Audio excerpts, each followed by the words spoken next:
Ya, dalam kuliah hari ini saya akan membawa reproduksi materi yang saya kemukakan dan saya presentasikan dalam seminar Naldor Islamic Ways of Seeing di Departemen Kamia University of Adelaide tahun 2017. Ada alasan yang sangat penting kenapa saya harus mereproduksi presentasi ini. Yang pertama karena alasan copyright yang dimiliki oleh Universitas Adelaide, sehingga saya harus mereproduksi dengan cara saya sendiri. Dan yang kedua adalah dalam kaitan integrasi agama dan sains, maka satu konsep locality development dalam ilmu kesejahteraan sosial harus dipahami sebagai emosi masyarakat adalah prasyarat untuk melibatkan participatory development. Karenanya saya ingin mengungkap sebuah kaitan agama dan sains dalam sebuah presentasi yang berjudul The Visual Construction of Links Are Site, Perception of Meaning and Dynamics of Social Interactions. Dalam setting, saya akan tunjukkan di sini bahwa kita akan pergi menuju kepulauan yang disebut secara geografi Lesser Sunda Islands di Kepulauan Nusa Tenggara. Setting kita adalah sebuah pulau kecil, Lombok, di sebelah timur Pulau Bali. Di sini saya beri keterangan bahwa Islam and Hinduism are primary markers of religious and cultural identity of Lombok. Dalam arti ini, pulau-pulau di Nusa Tenggara mempunyai keunikan bahwa deretan pulau-pulau yang berjajah ini memiliki keyakinan yang berbeda-beda. Lingsar itself means the spouting water. Artinya, air yang meletup-letup. It's among the largest sources of spring water on Lombok. The spring water itself is both a significant agricultural resource for rice growing and, more importantly, a ritual focus for religious activities on the island. Jadi, setting kuliah kita untuk locality development hari ini adalah Lingsar, yang artinya air yang meletup-letup untuk merepresentasikan sebuah representasi mata air. Lingsar sendiri adalah salah satu mata air yang paling besar di Lombok. Selain untuk fungsi ekonomi, yaitu pengairan untuk sawah, tetapi ada fungsi yang lebih penting juga mengenai spiritual well-being, yaitu bagaimana situs ini berfungsi untuk fokus ritual keagamaan di Pulau Lombok. Dua foto ini menggambarkan pintu gerbang masuk Pura Lingsar di Juli 2017 pada sisi kiri saat saya melakukan fieldwork, dan entranceway Lingsar dengan kondisi yang hampir sama pada sisi kanan circa 1925 koleksi museum kolonial. Berikutnya, the Lingsar Holy Spring is believed to descend from the sacred volcano Rinjani. Jadi dalam kepercayaan indigenous Indonesia, sebenarnya kosmologi gunung dan mata air itu merupakan konsep penting untuk dipahami. Ini bukan hal yang sinkretistik, nanti saya akan meng-counter review itu. The shrine's collection of natural stones wrapped in cloth likely date from prehistoric times. Uniknya, jika kita berkunjung ke kompleks di Pura Lingsar atau orang Sasak akan menyebutnya Kemalik Lingsar, akan ada deretan batu-batu yang diikat dengan kain. Ini adalah representasi dari masa-masa prehistorik mengenai apa penghargaan terhadap alam dan harmoni dengan kehidupannya terhadap manusia. From prehistoric times, Lingsar has been an important sacred site, dan karenanya saya menganggap ini penting untuk dibawa dalam studi kasus. Today, due to different ways of seeing the significance of this site, Lingsar has become a contested space. Nah, dari sisi kontemporer saat ini, karena berbagai konflik kepentingan untuk cara-cara melihat satu situs yang sama, yaitu Lingsar, maka situs Lingsar telah dijadikan sebagai tempat untuk kontestasi. In Lombok itself, there are two major ethnic groups, the indigenous Sasak Muslims and the Balinese Hindus in Lombok. Lombok itself is an unusual example of a predominantly Muslim population once ruled by Hindu kings. Dua gambar ini menjelaskan masjid di sebelah kiri adalah masjid di daerah Bayan, masjid adat yang didirikan sejak abad 17 di Lombok Utara sebagai bukti mengenai penyebaran Islam pada periode-periode pertama di Pulau Lombok bagian utara. Sementara foto di sebelah kanan mengungkapkan satu relik Tualan, the Divine Fool, yang dianggap dalam mitologi Hindu sangat berfungsi dalam ritual keagamaan mereka dan dijadikan relief pada pintu masuk Pura Lingsar. Hal ini mengindikasikan bahwa di Lombok itu ada dua mayoritas agama utama. Yang pertama adalah Islam yang dipeluk oleh Muslim indigenous suku Sasak serta Hindu Bali yang bermukim di Lombok. Lombok sendiri saya bawa sebagai study case, dalam hal ini Lingsar, bukan karena dia merupakan satu-satunya situs yang dibagi oleh agama-agama yang berbeda. Kita bisa mengenal bahwa ada juga Yerusalem dengan Tempur Ratapan yang diyakini merupakan situs keagamaan oleh berbagai agama, tiga agama yang berbeda. Namun uniknya adalah kenapa saya membawa Lingsar di Lombok, karena Lombok adalah daerah dengan mayoritas Islam yang dahulu bagian pulau sebelah barat pernah diduduki oleh mayoritas raja-raja beragama Hindu. The Balinese themselves are the descendants of the Karangasem Kingdom of East Bali, which invaded Lombok at the 17th till 18th century. Jadi secara sejarah, orang-orang Bali adalah turunan dari kerajaan Karangasem, dinasti Kelte di Lombok Timur, di Bali bagian timur yang menduduki Lombok, terutama bagian barat di abad 17 sampai 18. Namun perlu diyakini secara antropologi sejarah bahwa sebenarnya kompleksitas interaksi Bali di sebelah timur Bali dan Lombok di sebelah barat Lombok itu sudah terjadi jauh sebelum pendudukan Bali Timur di Lombok Barat. Karenanya memandang isu-isu ini harus melihat kompleksitas sejarah. The Balinese Temple Pura at the site of the Lingsar Holy Spring was erected in 1714 by Balinese King Anak Agung and displays many classic features of Balinese Hindu religious architecture of the pre-colonial period. Di dalam kompleks Pura Lingsar ada berbagai bagian. Tiga bagian utamanya, untuk saya sebut dua terlebih dahulu, adalah Pura Gaduk di bagian atas dan beberapa tingkat menurun ke bawahnya adalah Kemalik Lingsar yang merupakan tempat mata air suci itu berada. Sejumlah saintis membuat sebuah analisis bahwa di Kemalik Lingsar tempat mata air itu beradalah merupakan praktik sinkretistik antara agama Hindu Bali dan Islam Sasak. Tetapi mari kita lihat sejarahnya mengenai asal-usul konsep holy water atau air suci. Dari perspektif Hindu Bali, holy water is considered sacred by Hindu people and used in many rituals. Seperti dalam foto ini, bahwa air suci, tirta, dan bukan toyo dipercaya sakral oleh umat Hindu dan digunakan dalam berbagai ritual. Foto ini menggambarkan bahwa umat Hindu mandi atau melukat di air mata suci dari lokasi candi yang dibangun pada abad 13 di Tirta Empul di Bali. Secara sejarah, sebenarnya Balinese Hinduism believes holy water was magically created by the gods. Foto ini menggambarkan sebuah scene di mana legend the churning of the ocean of the milk. Jadi mengadukan samudra susu untuk mendapatkan amrita air suci yang merupakan sejarah epik perjuangan berkelanjutan dari para dewa melawan para dewa.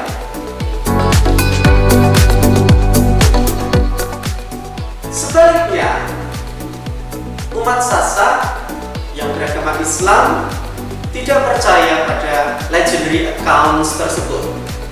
The Sasak themselves believe that Datu Watu Milik, a student of the 16th century Japanese Wali Songo Sufi, traveled to Lombok and miraculously performed Shohibul Ghaib to create the springs.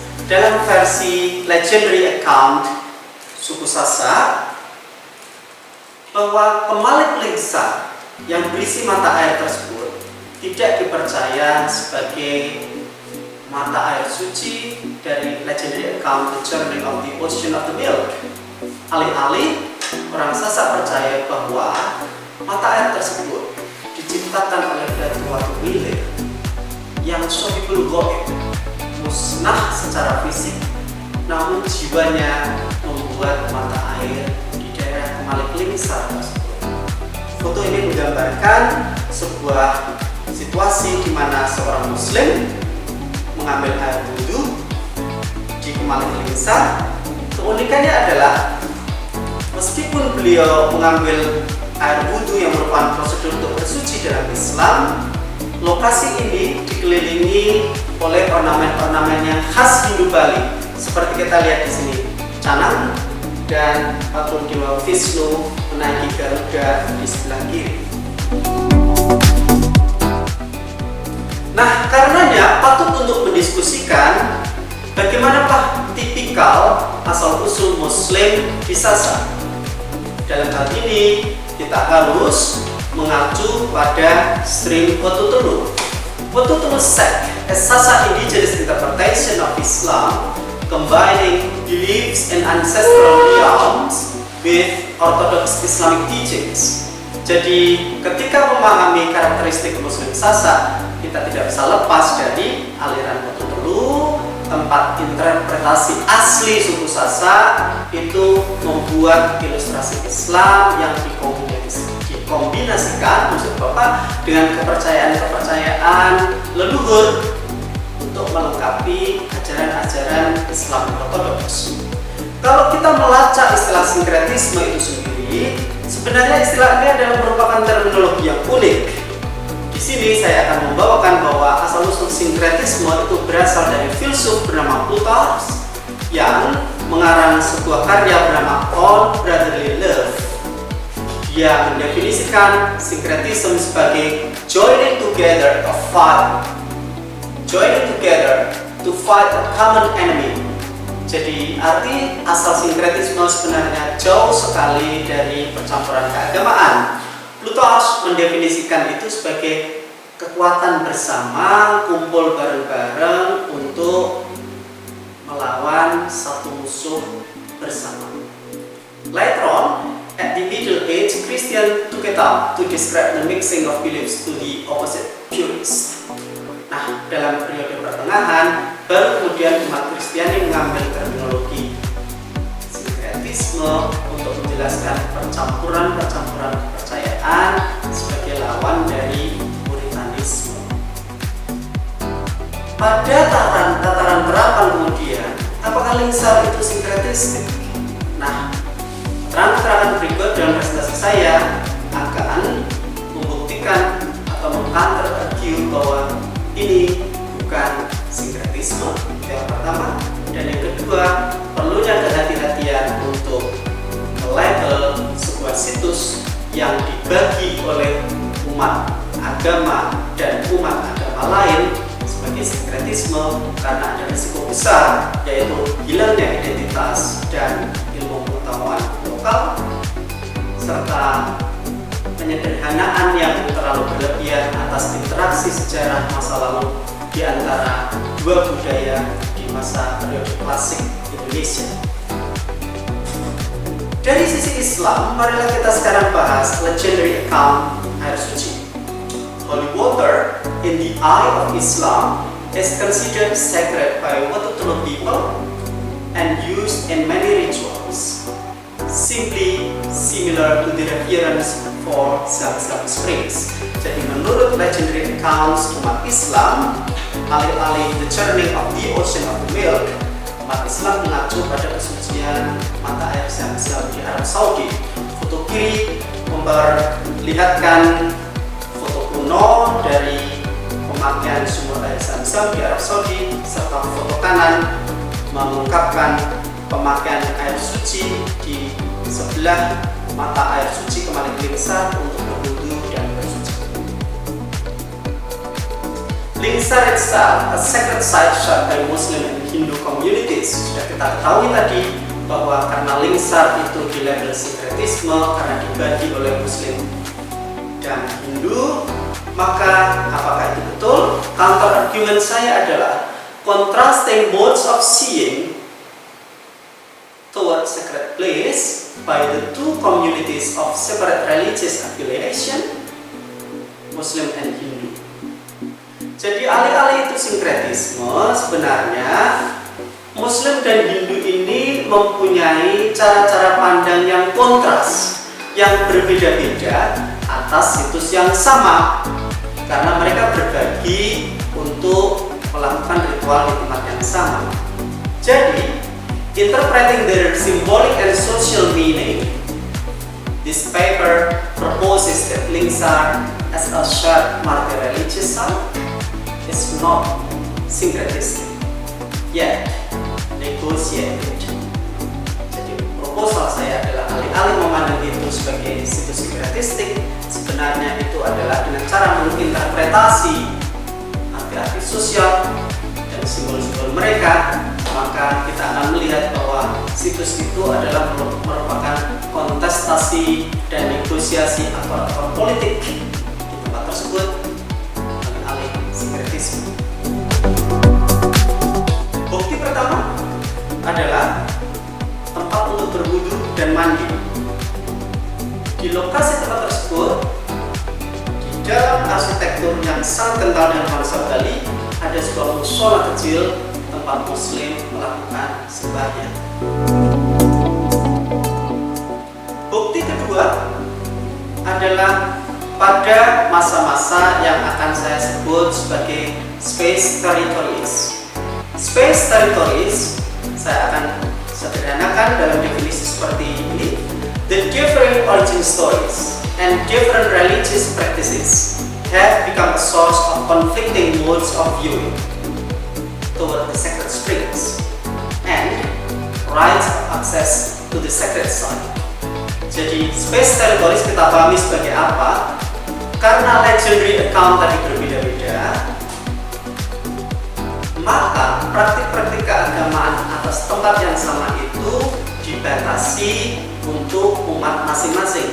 Disinilah istilah space territory, kekuasaan atas space tertentu itu muncul karena sabarnya, karena legendary account beda, sejarah untuk menganggapnya beda, dan yang kedua, implikasi itu menimbulkan praktik ritual yang berbeda dan terbatas pada satu umat tertentu saja, alih-alih memakai tempat yang sama.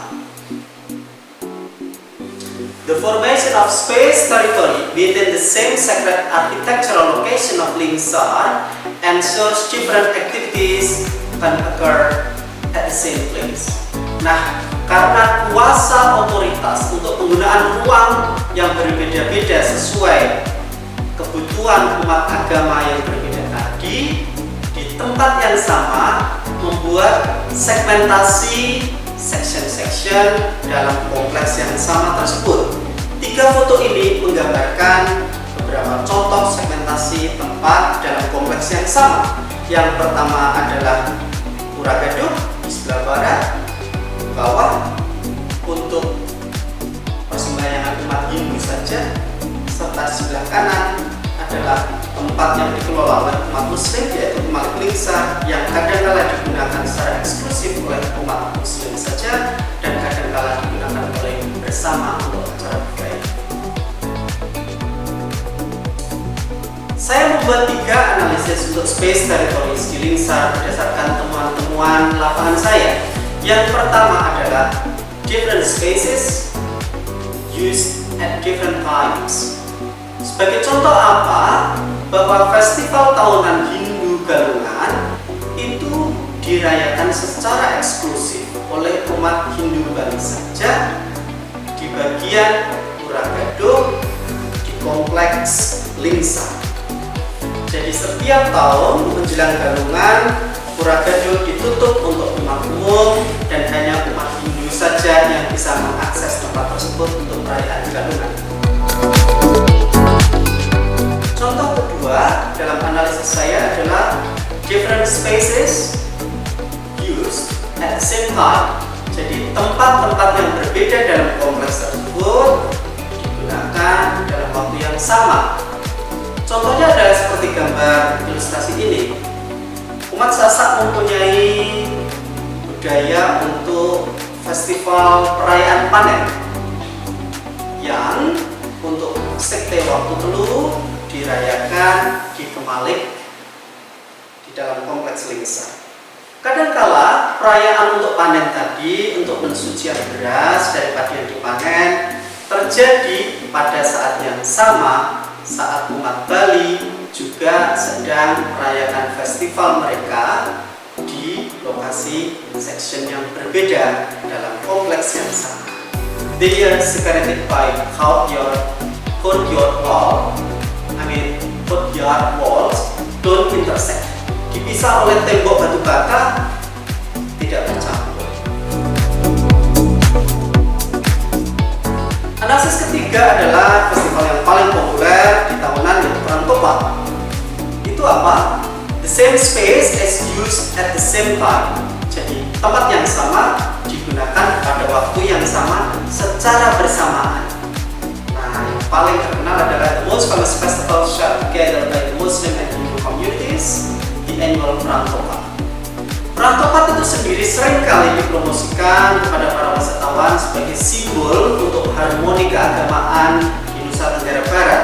Tetapi sebagai seorang peneliti, saya kadang-kadang berpikir, itu apa iya bahwa itu simbol harmoni, simbol kerukunan, simbol toleransi.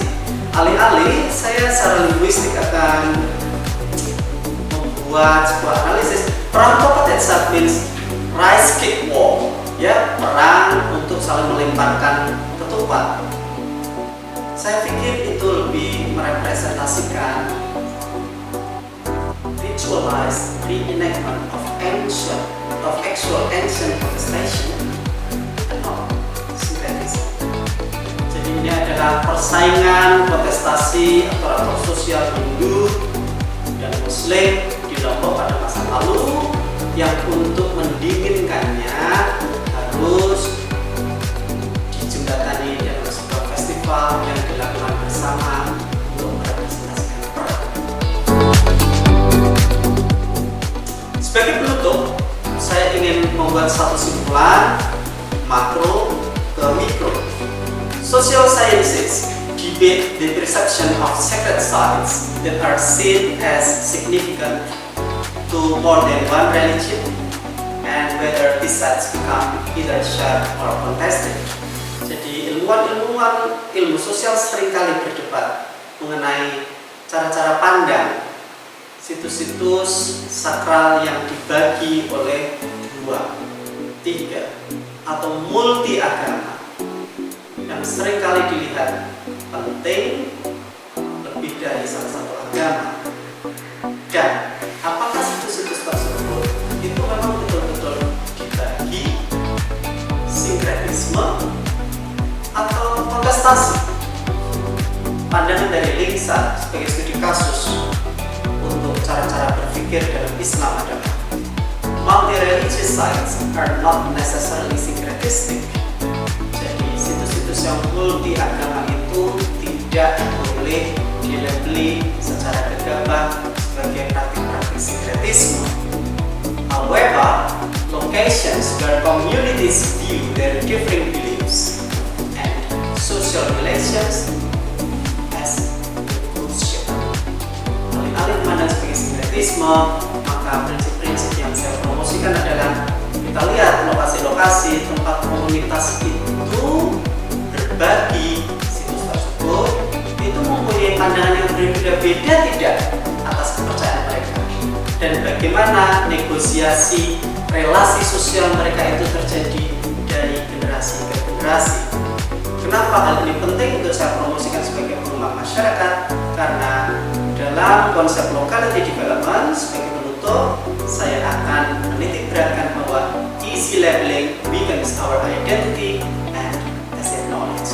Bahwa labeling pengambilan yang terlalu mudah atas praktik-praktik lokal itu bisa membahayakan identitas kebangsaan kita dan ilmu-ilmu pengetahuan lokal yang belum terdokumentasi. Sekian kuliah dari Pak Mo. Saya akan selalu mempromosikan kebudayaan Islam Nusantara. Goodbye.